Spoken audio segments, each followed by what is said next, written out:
A maid at 62, I secretly took my orphaned granddaughter to work.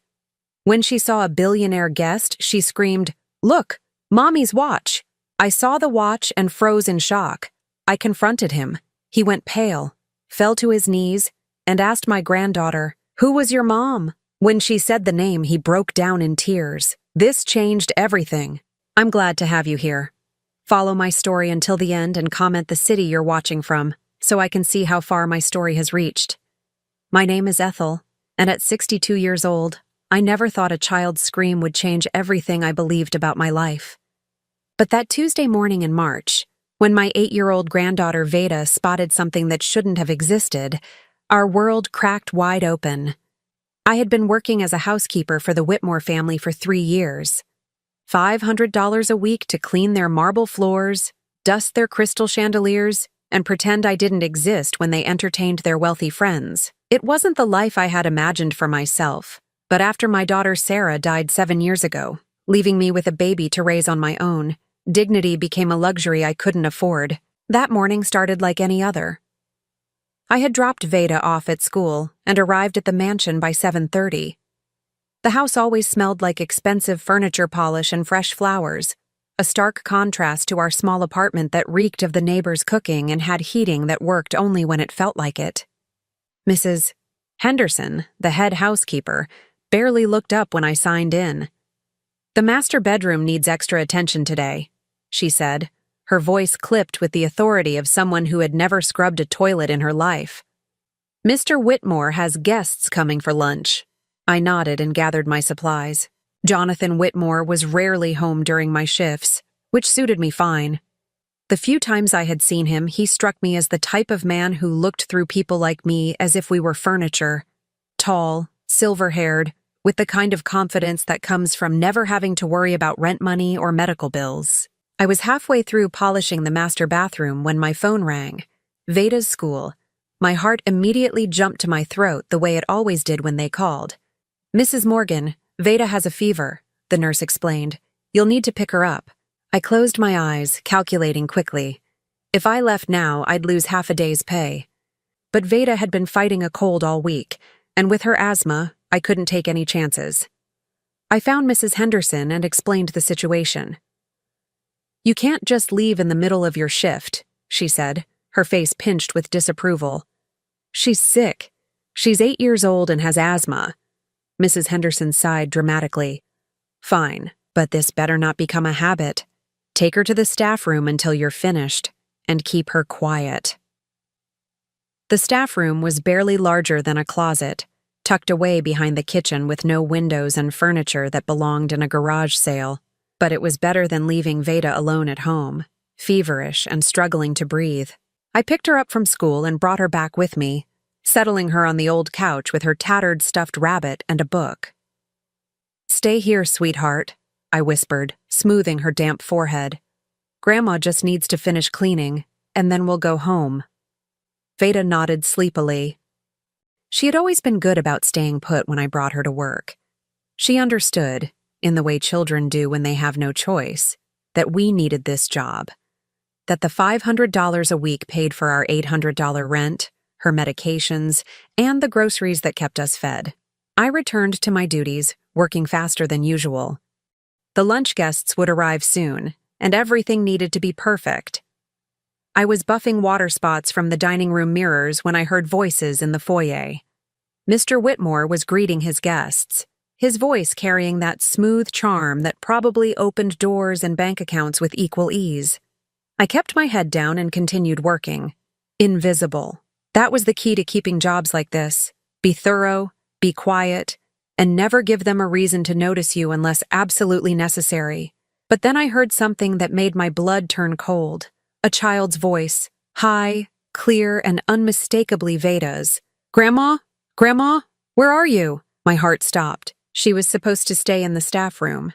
I dropped the cloth and hurried toward the sound, but I was too late. By the time I reached the main hallway, Veda was already standing there in her wrinkled school clothes and mismatched socks, staring up at the group of well-dressed men with wide, fever-bright eyes. "I'm sorry," I began, rushing forward to collect her.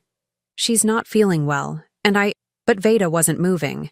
She was staring at something with an expression I had never seen before. Not confusion or fear, but recognition. Pure, shocking recognition. "That's Mommy's watch," she said, her voice cutting through the polite conversation like a knife. The words hit me like a physical blow. I followed her gaze and saw what she was looking at. There, on the wrist of Jonathan Whitmore himself, was a gold vintage watch with an intricate face and a leather band. A watch I had seen 1,000 times before in the photographs I kept of my daughter. The same watch Sarah had worn in every picture from her last year of life. "What did you say?" Mr. Whitmore's voice had changed, becoming sharp and careful. Veda stepped closer, completely unaware of the tension that had suddenly filled the room. "That's my mommy's watch. She wore it every day. Grandma has pictures." I felt the world tilt sideways. The watch was distinctive, antique, with tiny diamonds around the face. It wasn't something you could find in any jewelry store.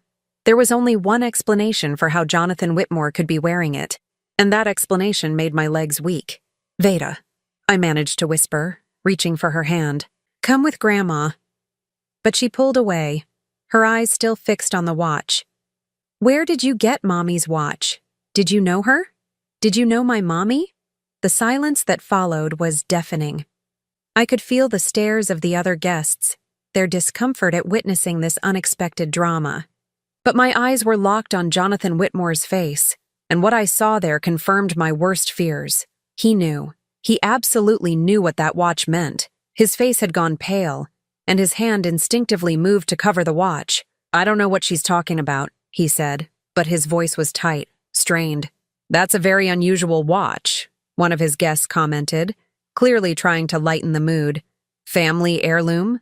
"Something like that," Mr. Whitmore replied, but he wasn't looking at his friend.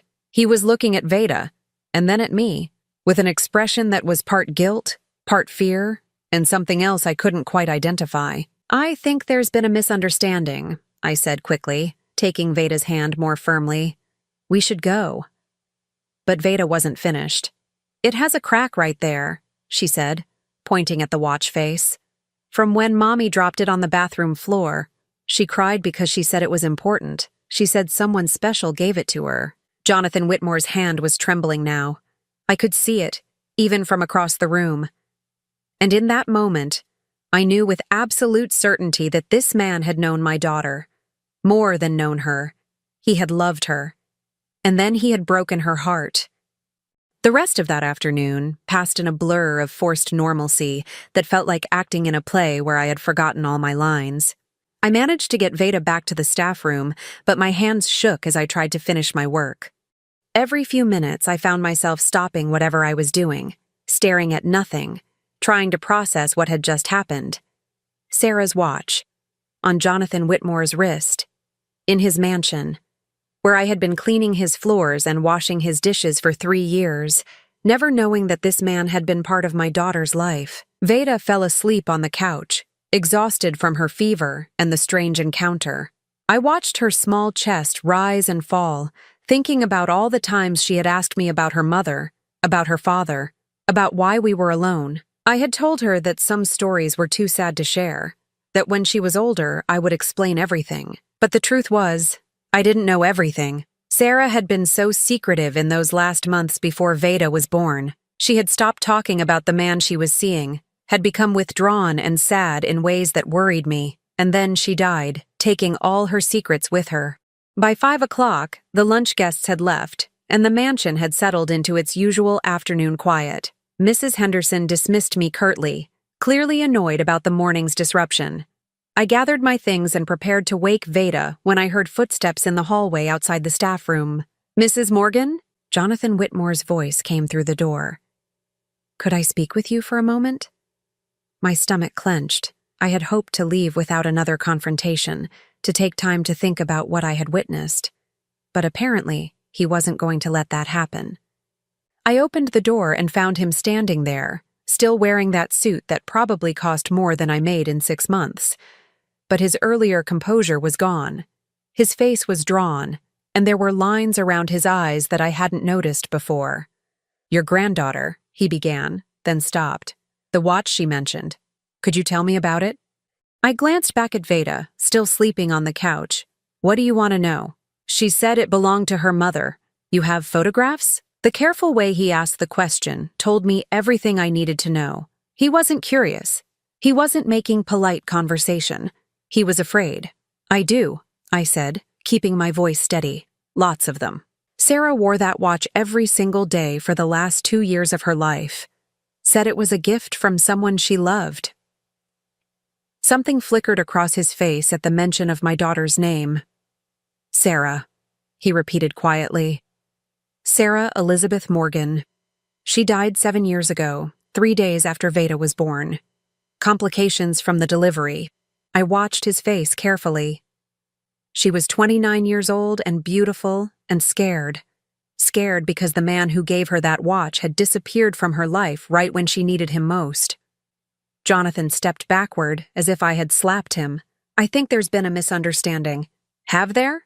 I moved closer, lowering my voice so I wouldn't wake Veda. Because my granddaughter has been looking at pictures of that watch her entire life. She knows every scratch on it, every detail. And now here you are, wearing it, pretending you don't know what I'm talking about. Mrs. Morgan, I understand you're upset, but upset? I felt 8 years of grief and anger rising in my chest. Do you have any idea what it's been like? Raising that little girl on my own, working jobs like this one just to keep food on the table, never knowing why her father walked away? His face had gone completely white now. I don't know anything about a father. But even as he said it, I could see the lie in his eyes. The guilt was written all over him, in the way he couldn't meet my gaze, in the way his hands trembled slightly at his sides. Where did you get the watch? I asked bluntly. It's been in my family for years. That's not true. I pulled out my phone, scrolling to the photo album I kept of Sarah. Look at this. I showed him a picture of my daughter taken just months before Veda was born. She was sitting in our old kitchen, laughing at something off camera, and the watch was clearly visible on her wrist. Jonathan stared at the photo for a long moment. When he looked up, his eyes were filled with something that looked like pain. She was beautiful, he said quietly. Yes, she was. And she loved someone very much. Someone who gave her that watch and then broke her heart. I put the phone away. Someone who left her pregnant and alone. I never. He started to speak, then stopped himself. You never what? He was quiet for so long that I thought he might not answer. When he finally spoke, his voice was barely above a whisper. I never knew about the baby. The admission hung between us like a physical thing. I felt my legs go weak, and I had to lean against the doorframe to stay upright. After all these years of wondering, of imagining what kind of man could abandon my daughter, here he was, standing in front of me, wearing her watch, claiming ignorance about the child he had left behind. You never knew, I repeated, tasting the bitterness of those words. Or you never wanted to know? Mrs. Morgan, I understand you're angry, but this is complicated. Complicated. My voice rose despite my efforts to stay calm. My daughter cried herself to sleep every night for months after you left. She wouldn't tell me what happened, but I could see her heart breaking day by day. And then when she found out she was pregnant, I stopped, remembering those dark days when Sarah could barely get out of bed. I didn't know, he said again, but there was something in his tone that suggested the truth was more nuanced than that. But you knew her. You gave her that watch. He nodded slowly. Yes. And then you disappeared. Another nod, even more reluctant. Why? He looked toward the staff room where Veda was sleeping, then back at me. I was engaged to someone else. Someone my family expected me to marry. Sarah knew that from the beginning. The casual way he said it, as if my daughter's heartbreak had been an acceptable casualty in his well-ordered life, made me see red. So she was what? A distraction? Something to keep you entertained until your real life started? It wasn't like that. Then what was it like? Because from where I'm standing, it looks like you used my daughter and threw her away when it became inconvenient. Jonathan ran a hand through his silver hair, and for the first time he looked his age. I cared about her, more than I should have, but I had obligations, commitments that were made long before I met Sarah. And she had a baby, your baby. Where were your obligations to her? I told you I didn't know. Stop saying that, I snapped, then immediately looked toward Veda, relieved to see she was still sleeping. You may not have known she was pregnant, but you knew you were abandoning someone who loved you. You knew you were taking that watch, which clearly meant something to her, and walking away. His jaw tightened. I didn't take anything. I gave her that watch. It was mine to give. And apparently yours to reclaim. She returned it to me. The words hit me like a punch to the stomach. What? The day I told her about my engagement, she gave me back the watch and told me she never wanted to see me again. I stared at him, trying to process this new information. In all the pictures I had of Sarah from that last year, she was wearing that watch. If she had given it back to him. When did you see her last? I asked. 8 years ago, maybe 9. But that didn't make sense. Veda was 8 years old, and Sarah had been wearing the watch when she was born. I had the hospital bracelet photos to prove it. That's impossible, I said. She had that watch when Veda was born. I have pictures. Something shifted in Jonathan's expression. Are you certain it was the same watch? Absolutely certain. My granddaughter recognized every detail of it. A long silence stretched between us. I could see him thinking, calculating, trying to make sense of something that clearly didn't fit with what he believed to be true. Mr. Whitmore, I said slowly, I think there are things about my daughter's last months that neither of us understands. He nodded grimly. I think you might be right. The next 3 days passed in a strange limbo. I went through the motions of my normal routine, taking Veda to school, cleaning other houses in the neighborhood, making dinner from whatever was on sale at the grocery store. But my mind was stuck in that hallway, replaying every word of my conversation with Jonathan Whitmore. He had known my daughter. He had loved her, in his way. And somewhere in the timeline I thought I understood. There were pieces missing that didn't make sense. On Friday afternoon, as I was folding laundry in our cramped living room while Veda did her homework at the kitchen table, my phone rang. The number was unfamiliar, but something made me answer it. Mrs. Morgan? This is Jonathan Whitmore. Could we meet somewhere private? I have some information I think you need to hear. My first instinct was to hang up. I had spent 3 days trying to push our conversation out of my mind, trying to focus on the life I had built for Veda and me. Getting involved with whatever guilt or confusion Jonathan Whitmore was working through seemed like a dangerous distraction. But then I looked at Veda, bent over her math homework with the kind of fierce concentration that reminded me so much of Sarah, and I knew I couldn't let this go. If there were answers about her father, about why Sarah had been so sad in those last months, I owed it to both of them to find out. Where? I asked. There's a diner on Maple Street near the hospital. Murphy's. Could you meet me there at 7? I arranged for Mrs. Chen from next door to watch Veda, telling her I had a work emergency. It wasn't entirely a lie. My entire livelihood depended on keeping my job at the Whitmore house, and this conversation could very well end that. Murphy's Diner was the kind of place that hadn't changed its decor since 1975. All cracked vinyl booths and fluorescent lighting that made everyone look sickly. Jonathan was already there when I arrived, sitting in a corner booth with a cup of coffee that looked untouched. He had changed out of his usual expensive suits into jeans and a sweater, but he still looked out of place among the working-class families and hospital staff who made up the dinner crowd. Thank you for coming, he said as I slid into the booth across from him. You said you had information. He nodded, reaching into the messenger bag beside him. I spent the last 2 days going through some old papers, trying to piece together the timeline we discussed. I found these. He placed a small stack of envelopes on the table between us. They were addressed to him in handwriting I recognized immediately. Sarah's careful cursive, the same writing that had filled countless birthday cards and grocery lists. She wrote to you, I said, my voice barely above a whisper.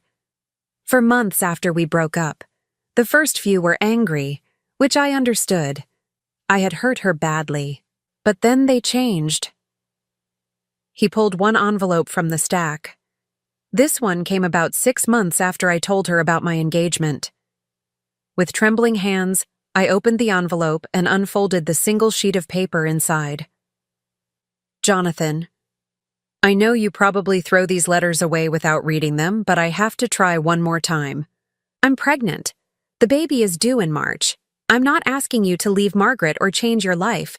I just thought you should know. I still love you. I probably always will. But I understand now that love isn't always enough. Sarah. The words blurred as tears filled my eyes. March. Veda had been born in March, 8 years ago. You got this letter, I said, looking up at him. You knew she was pregnant. His face was gray, aged years in the harsh fluorescent light. I never saw it.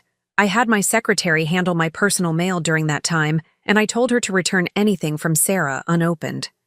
Your secretary. Margaret and I were having problems. She was suspicious about the breakup with Sarah, asking questions I couldn't answer honestly. I thought the cleanest break would be to cut off all contact completely. I stared at him, trying to process the magnitude of what he was telling me. So Sarah wrote to tell you about your daughter, and you sent the letter back without reading it. I didn't know what it said. I just knew that continuing to have any contact with her would complicate everything. Everything, I repeated. Your convenient life. Your appropriate marriage. Yes, he said quietly. That's exactly what it was. There were more letters in the stack. I opened another one, dated 2 months later. Jonathan. I went to the doctor yesterday. The baby is healthy. It's a girl. I've been thinking about names, and I keep coming back to Victoria after your grandmother.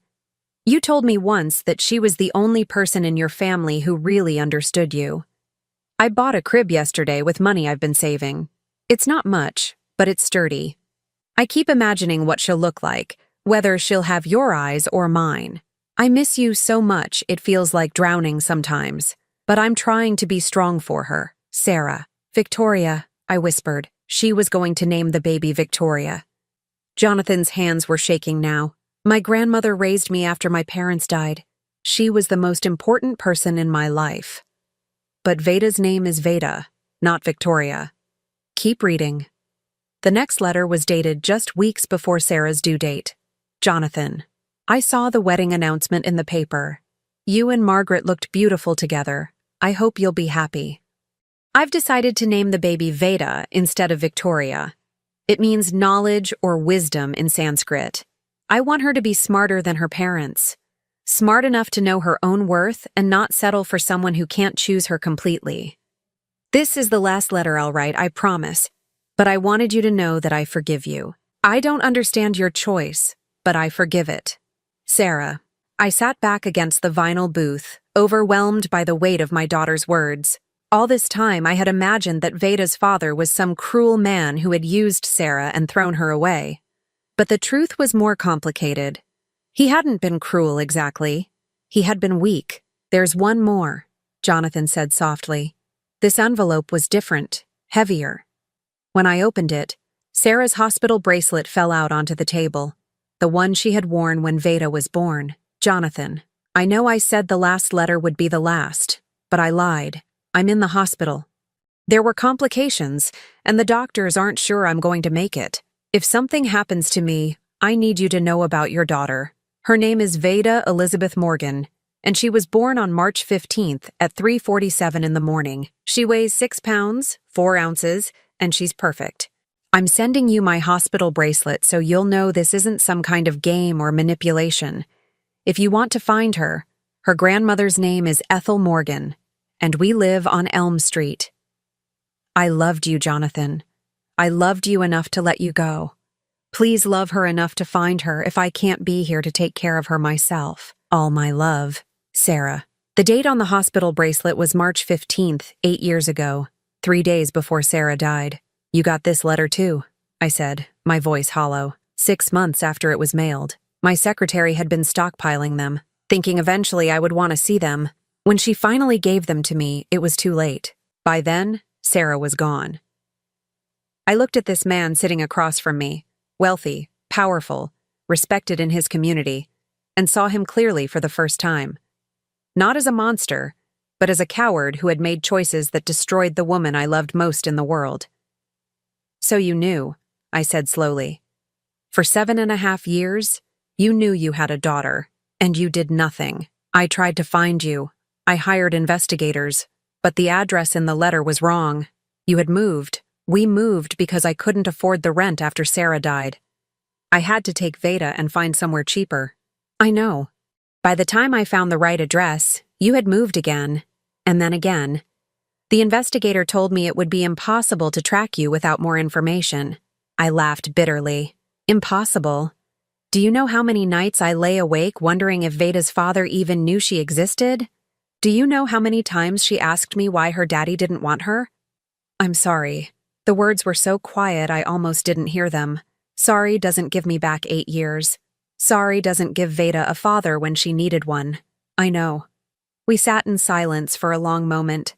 Around us, the diner continued its evening rhythm, the clink of silverware, the hum of conversation, the hiss of the grill, normal people living normal lives, unaware that my entire understanding of the past 8 years was crumbling. The watch, I said finally. Explain the watch. Jonathan reached into his bag again and pulled out a small jewelry box. Sarah didn't give it back to me when we broke up. She kept it, and according to these letters, she wore it every day until she died. Then how do you have it now? After I finally found out about the letters, I went to the hospital where she died. They had a box of her personal effects that no one had ever claimed. The watch was in there, along with some jewelry and the clothes she was wearing when she was admitted. The room seemed to tilt sideways. You went to the hospital and took her things? I told them I was family. I wanted to have something of hers, something that connected me to those months I missed. You had no right. The words came out low and dangerous. I know. Those were her things. They belonged to Veda. You're right. I stared at the jewelry box, thinking about all the nights Veda had looked through Sarah's photo albums, asking about the pretty watch her mama used to wear.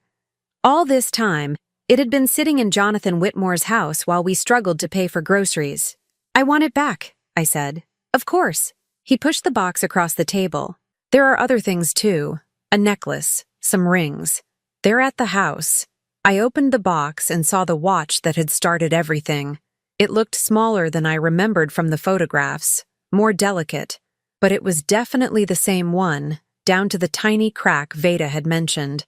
There's something else you should know, Jonathan said as I studied the watch, about why I've been looking for you all these years. I looked up, and the expression on his face made my stomach clench. I'm dying, Mrs. Morgan. Pancreatic cancer. I have maybe 6 months left. The words hung in the air between us like smoke from a fire I couldn't put out. Dying.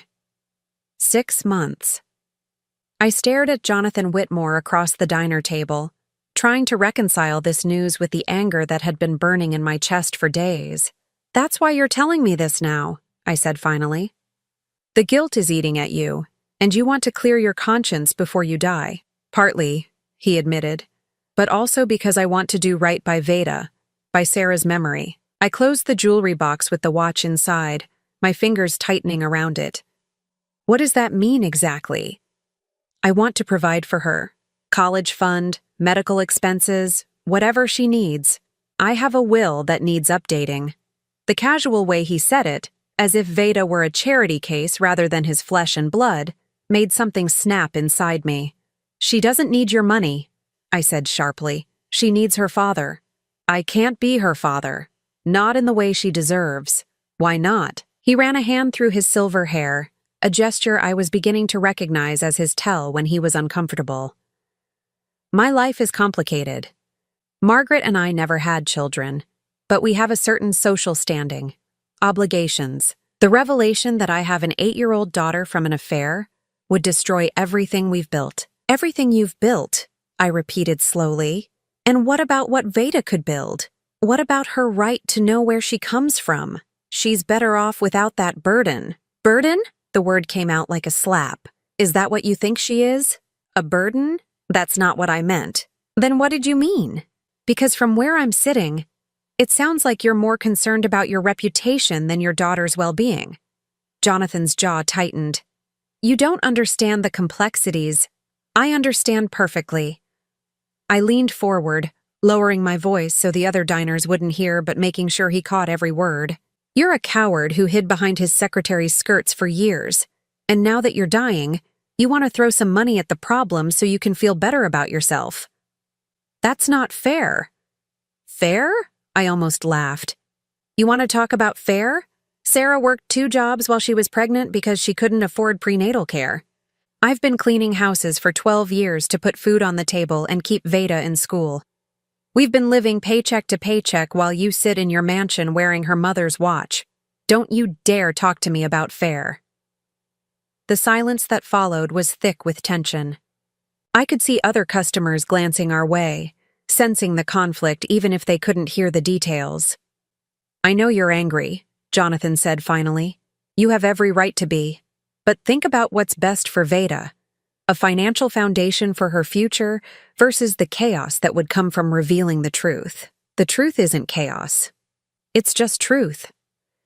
My world would eat her alive. The media attention, the speculation about Margaret and me, the whispers at school. Is that really what you want for her? I thought about Veda, asleep in her narrow bed in our tiny apartment, surrounded by secondhand furniture and dreams bigger than our circumstances. She was smart, resilient, curious about everything. But she was also 8 years old and had never had a father figure in her life. She asks about her father, I said quietly. All the time. She's made up stories about him being a soldier or a doctor or a teacher who had to go away for important work. She needs to know she wasn't abandoned because she wasn't good enough. She wasn't abandoned. I didn't know, but you know now. And you're choosing to abandon her all over again. Jonathan's face went pale. I'm trying to do what's right. For who? For her or for you? He didn't answer, which was answer enough. I stood up, clutching the jewelry box so tightly my knuckles were white. I want the rest of Sarah's things, and I want you to stay away from us. Mrs. Morgan, please, let me help her financially, at least. We don't want your help. We've managed fine without you for 8 years and we'll continue to manage fine. But think about college, I'll figure it out. The same way I've figured out everything else. I was halfway to the door when his voice stopped me. What will you tell her about me? I turned back, and for the first time since this whole mess started, I saw genuine pain in his eyes. Not guilt, not fear, but actual heartbreak. Nothing, I said. Because as far as Veda is concerned, you don't exist. The walk home felt endless. I kept Sarah's jewelry box tucked inside my jacket, the weight of it pressing against my ribs like a physical ache. By the time I reached our apartment building, I had made a decision that felt both right and terrible at the same time. Mrs. Chen was watching television when I knocked on her door to collect Veda. How was she? I asked as Veda gathered her backpack and homework. Perfect, as always. Did your work emergency get resolved? I nodded, not trusting myself to elaborate on the lie. Back in our apartment, I helped Veda get ready for bed, going through our usual routine of teeth brushing and story reading and checking that her inhaler was within reach. She chatted about her day at school, about a test she was nervous about a boy in her class who had been mean to one of her friends. Normal 8-year-old concerns, problems I could help her solve. Grandma, she said as I was tucking her in.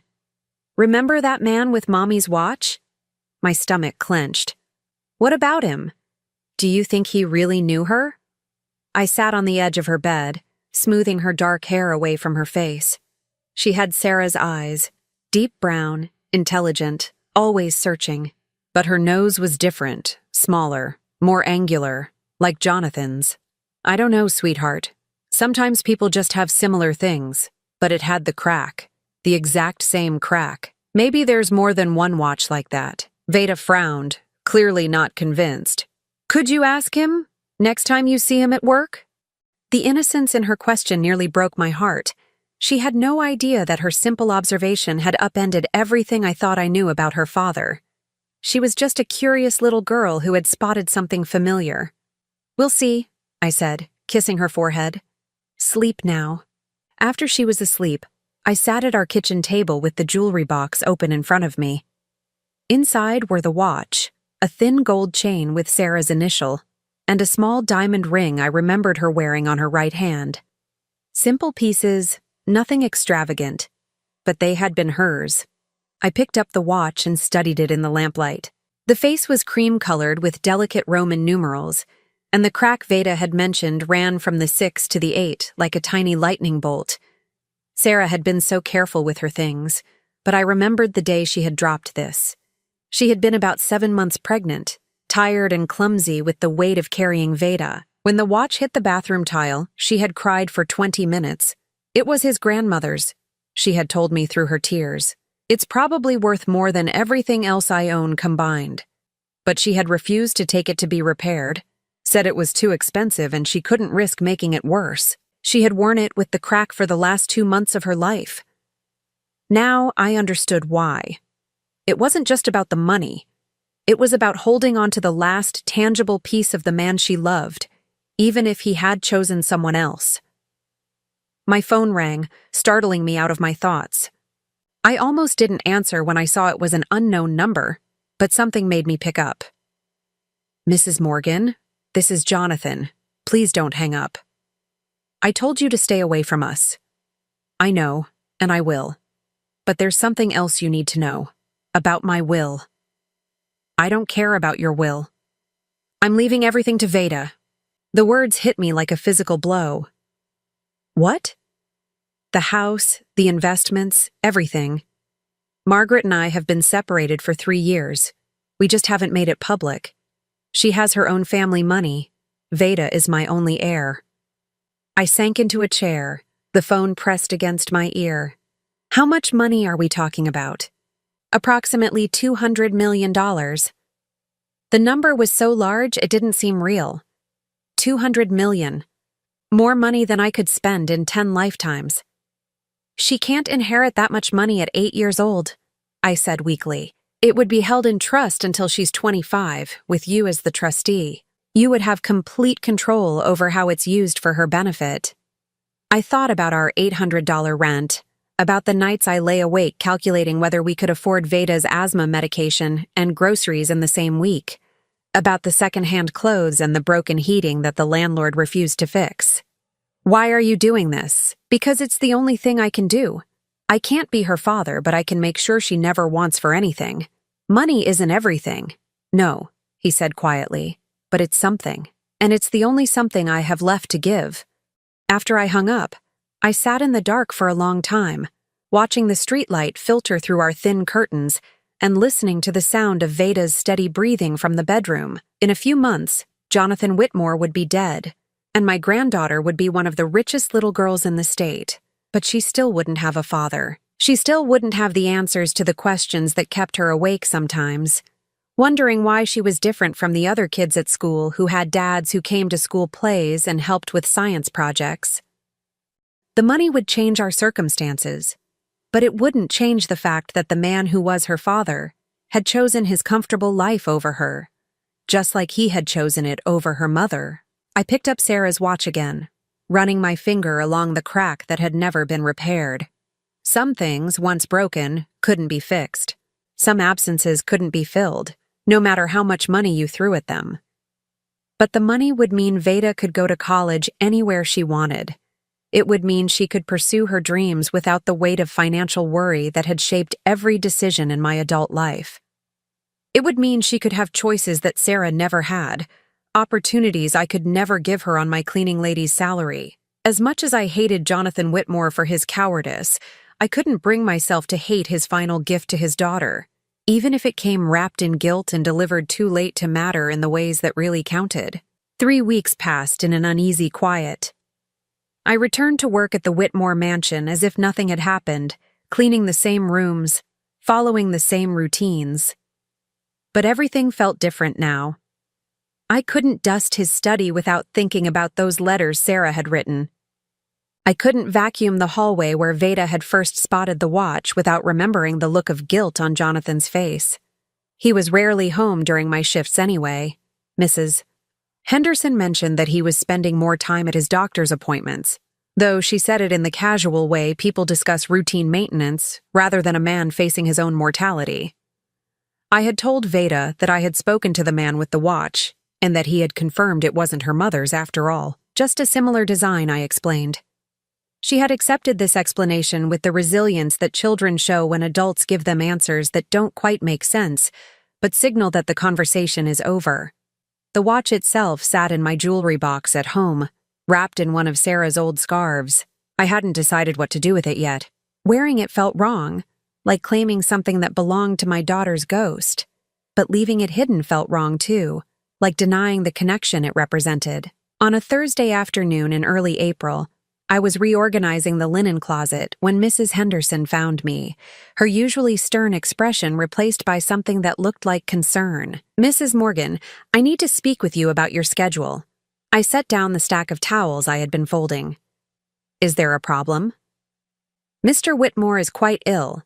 He's asked me to reduce the household staff temporarily." "I'm sorry, but we won't be needing your services for the foreseeable future." The words hit me like a punch to the stomach. $500 a week, gone. Without that income, we would have to move again, find somewhere even cheaper. Veda would have to change schools, leave behind the friends she had finally made. "I see," I managed to say. "Will you need me to finish out the week?" "Today will be your last day.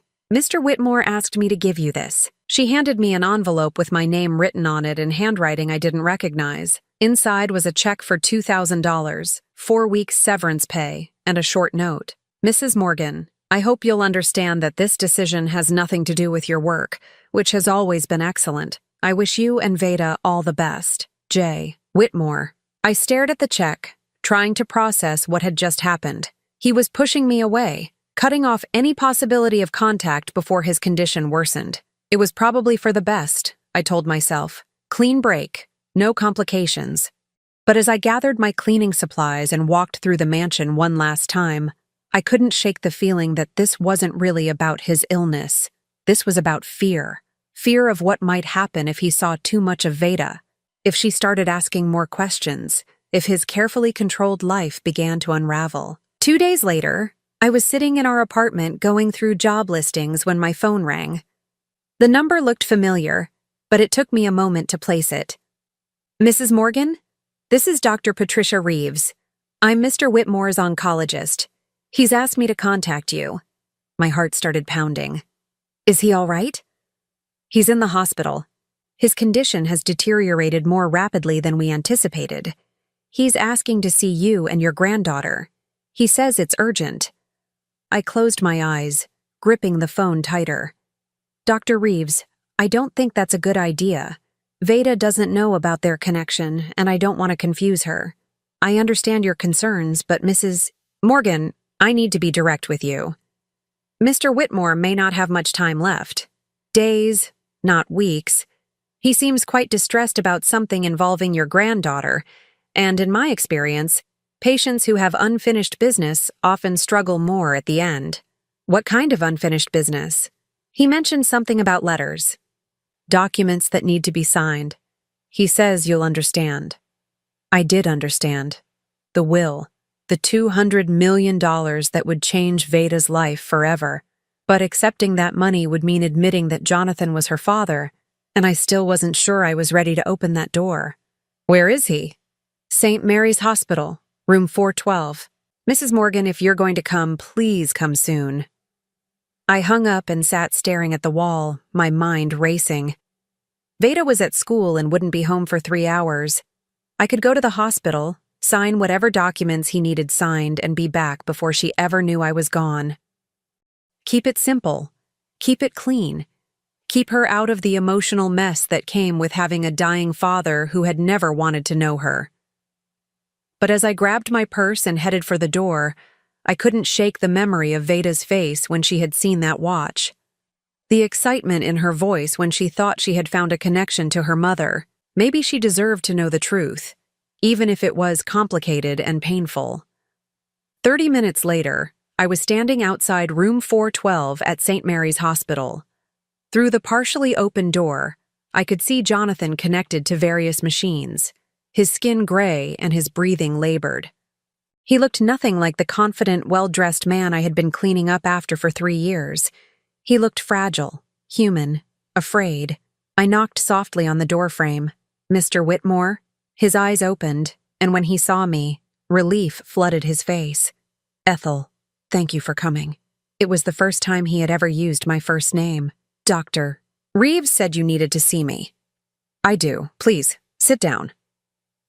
I pulled a chair closer to his bed, but remained standing. What's this about, Jonathan?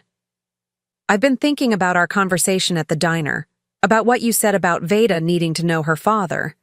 I thought you had made your feelings clear on that subject. He struggled to sit up straighter, wincing with the effort. I was wrong. I've been wrong about so many things. What changed your mind? I had a dream about Sarah. She was holding Veda as a baby, and she looked at me and said, "She's going to wonder her whole life why you didn't choose her." When I woke up, I realized that's exactly what I'm doing. I'm choosing my comfort, my reputation, over my daughter's need to know where she comes from. I felt something shift in my chest, a small crack in the wall of anger I had built around this situation. It's a little late for that realization, don't you think? Yes, but not too late to do something about it. What do you want to do? I want to meet her. Really meet her. I want her to know who I am before I die. I stared at him, trying to read the sincerity in his face. And then what?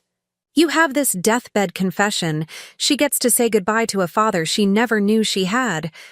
And then I'm left to pick up the pieces of her grief? That seems incredibly selfish.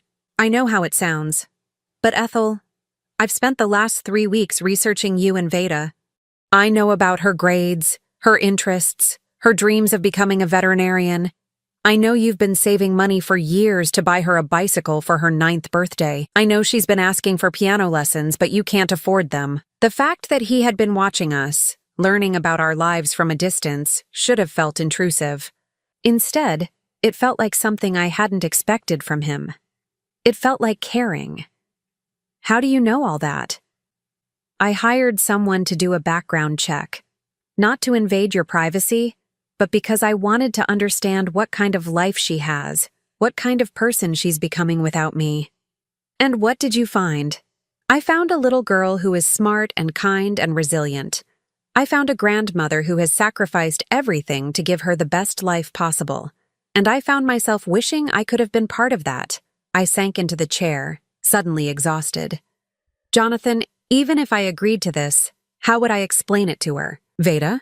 Meet your father who's been alive your whole life but chose not to be part of it until now? That's going to destroy her. We could start smaller. Maybe you could bring her to visit me in the hospital. As a family friend? Let her get to know me a little before we tell her the truth. And then what? She gets attached to you just in time to watch you die? The bluntness of my words made him flinch, but he didn't look away. Maybe, but isn't a short time with her father better than no time at all? I don't know. Is it? We sat in silence for a long moment, the only sounds the beeping of his monitors and the distant noise of the hospital around us. Finally, Jonathan reached for something on his bedside table. I want to show you something. It was a photograph, clearly recent, taken with a long-distance lens. Veda and I were walking out of her school, her backpack slung over her shoulder, her face animated as she told me something that had happened during her day. I was smiling down at her, my hand on her shoulder. When was this taken? I asked. Last week. The investigator I hired took it to confirm her identity for the will, but when I saw it, I couldn't stop looking at it. She looks so much like Sarah. But there's something else too. Something around the eyes, the shape of her face. She looks like you, I said quietly. Yes. And when I saw that, I realized that she's not just Sarah's daughter. She's mine too. I've missed 8 years of watching her grow up, of being part of her life. I can't get those years back, but I can try to make the time I have left count for something. I studied the photograph, seeing Veda through her father's eyes for the first time. The resemblance was subtle but unmistakable once you knew to look for it. If I agree to this, I said slowly, there have to be conditions. Anything. First, we do this slowly. You don't get to dump the truth on her all at once and then disappear. If you're going to be part of her life, even for a short time, You have to think about what that means for her emotionally. I understand. Second, if at any point I think this is hurting her more than helping her, we stop. No arguments, no negotiations. Agreed. Third, the money stays out of this until she's old enough to understand what it means. She doesn't need to know about the inheritance while she's grieving. Jonathan nodded slowly. Those are fair conditions. I looked at the photograph one more time, then handed it back to him. I'll bring her tomorrow after school. But Jonathan, if you break her heart the way you broke her mother's, I will make sure she forgets you ever existed. For the first time since I had arrived, he smiled. It was a weak smile, shadowed by pain and medication, but it was genuine. Thank you, Ethel, for giving me this chance. As I left the hospital, I realized that I had just agreed to something that would change everything for Veda and me. In trying to protect her from the truth about her father, I had kept her from the possibility of knowing him at all. Now I was about to give her both the gift and the burden of that knowledge. I just hoped I was making the right choice. Grandma, why are we visiting someone in the hospital?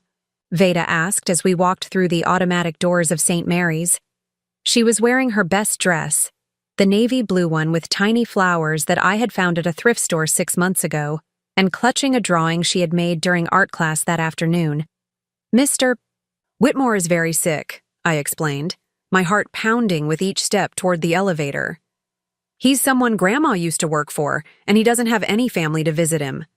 It wasn't exactly a lie, but it wasn't the whole truth either. I had spent most of the previous night lying awake, practicing different ways to explain this situation to an 8-year-old who had no idea her world was about to change forever. Is he the man with Mommy's watch? She asked as we stepped into the elevator. I pressed the button for the 4th floor, buying myself a few seconds to answer. Yes, sweetheart, he is. And it really wasn't Mommy's watch? It's complicated, I said, which had become my standard response when she asked questions I wasn't ready to answer completely. Room 412 felt different this time. Jonathan had clearly prepared for our visit. His hair was combed. He was wearing a clean hospital gown instead of the rumpled one from yesterday, and there was a small vase of flowers on his bedside table. When we walked in, his eyes immediately went to Veda, and I watched his face transform. It was like seeing Sarah for the first time all over again. The same wonder, the same instant love, the same recognition of something precious and irreplaceable. Hello, he said softly, his voice gentle in a way I had never heard from him before. You must be Veda.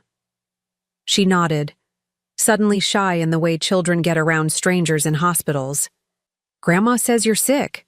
I am, but I'm feeling much better now that you're here to visit me. Veda looked around the room, taking in the machines and monitors with the frank curiosity of childhood. Does it hurt? Sometimes, but the doctors give me medicine that helps. She held up her drawing, which showed a stick figure family standing in front of a house with a giant sun overhead. I made this for you. Grandma said you don't have family to visit. Jonathan's eyes filled with tears as he took the picture. This is beautiful, Veda. Thank you so much. That's me and Grandma, she explained, pointing to the 2 figures holding hands. And that's our apartment building.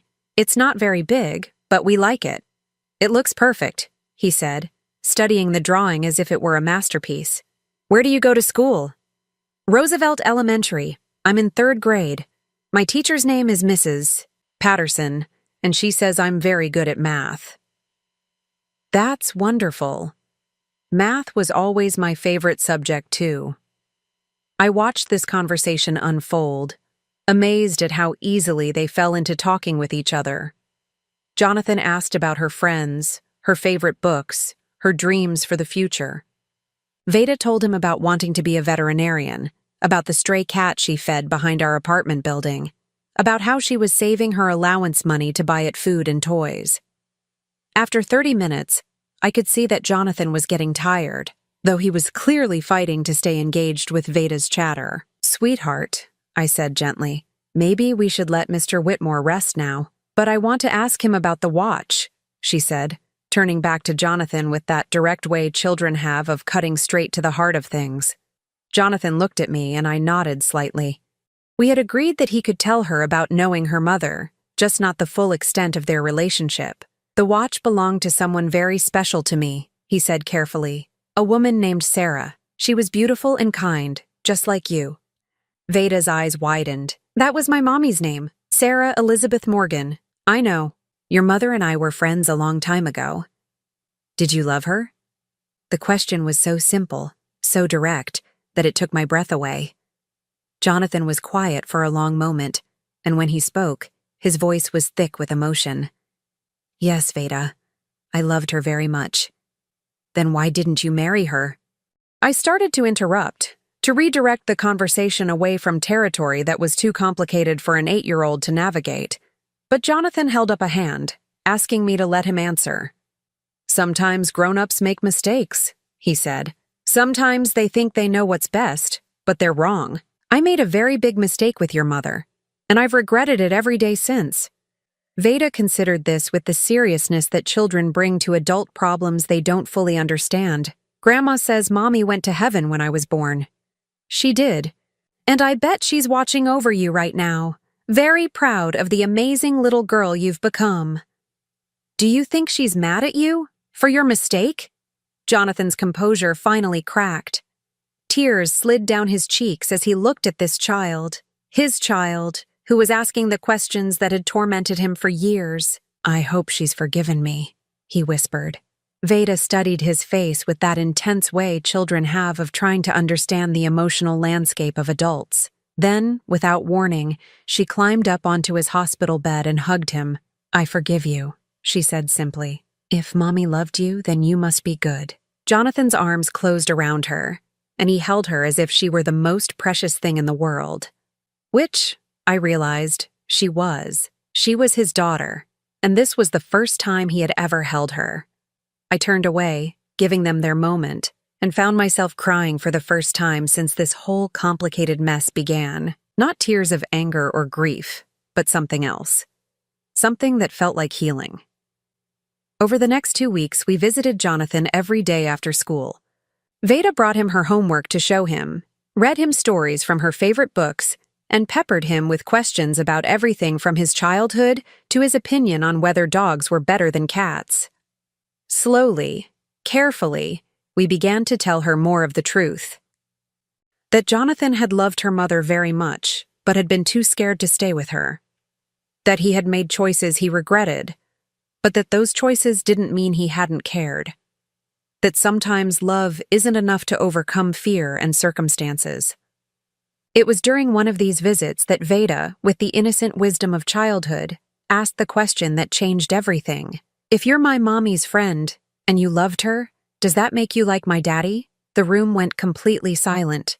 Jonathan looked at me, asking permission with his eyes to tell her the truth.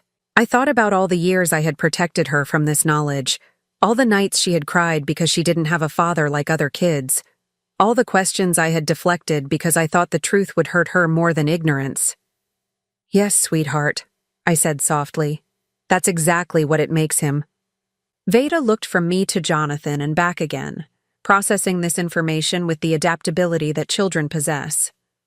So you're my daddy, she said to Jonathan, testing the words.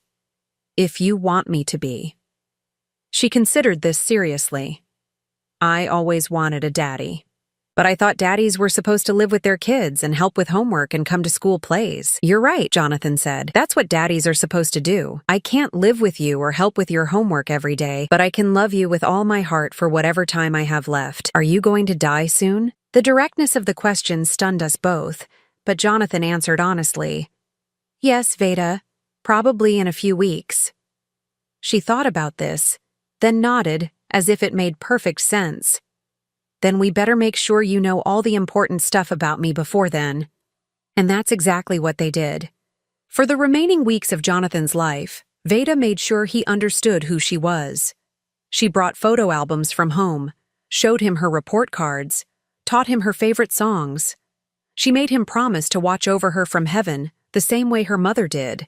In return, Jonathan told her stories about her mother that I had never known. How Sarah laughed so hard at movies that she snorted. How she always ordered the same thing at restaurants because she was afraid to try something new and not like it. How she had the softest heart for stray animals and homeless people and anyone who needed help. "She sounds like you," he told Veda one afternoon as she was coloring at his bedside table. "Kind and brave and smart. Grandma says I have her eyes but someone else's nose.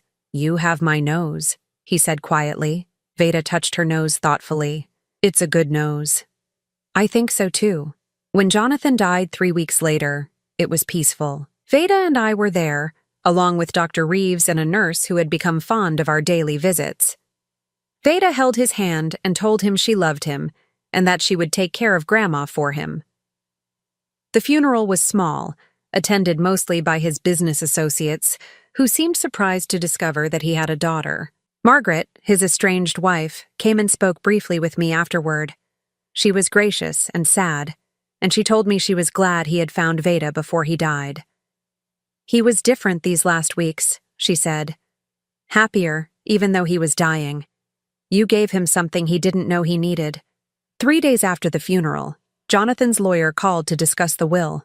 The meeting was held in his downtown office, all mahogany and leather, and the quiet efficiency of serious money. Mr. Whitmore was very specific about his wishes, the lawyer explained, spreading documents across the conference table. The bulk of his estate, approximately $200 million, is to be held in trust for Veda until her 25th birthday, with Mrs. Morgan as the trustee. The numbers still didn't feel real. $200 million. Enough money to ensure that Veda would never have to worry about rent or groceries or medical bills the way I had for the past 8 years.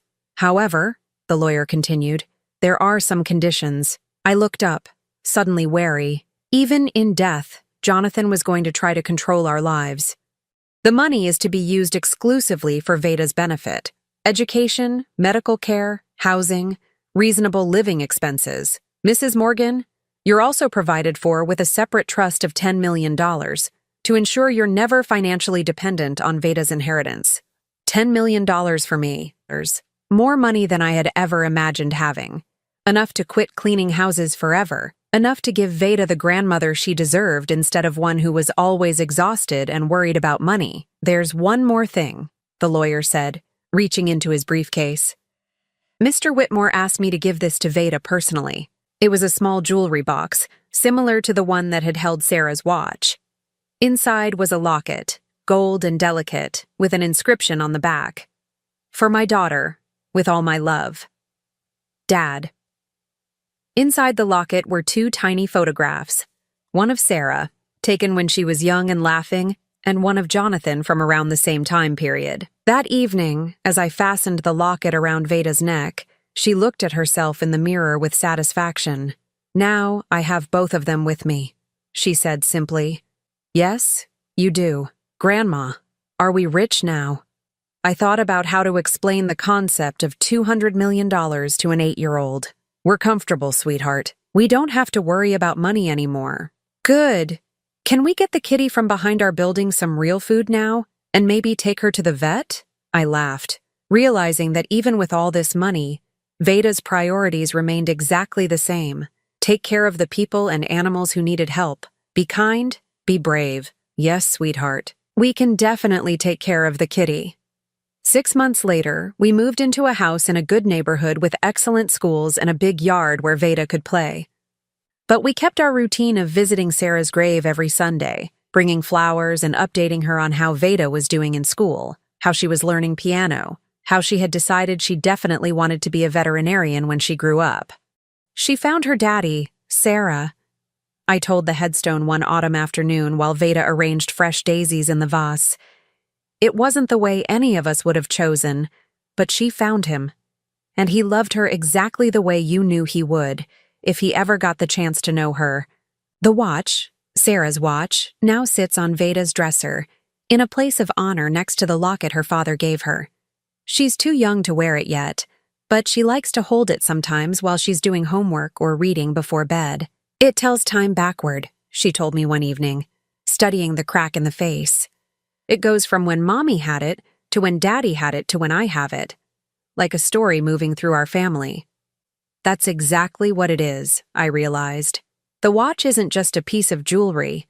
It's proof that love persists, even when people make mistakes, even when circumstances tear families apart, even when time runs out too soon. It's proof that sometimes, if you're very lucky, you get a second chance to do the right thing.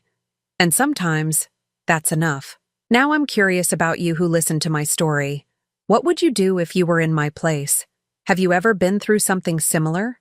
Comment below.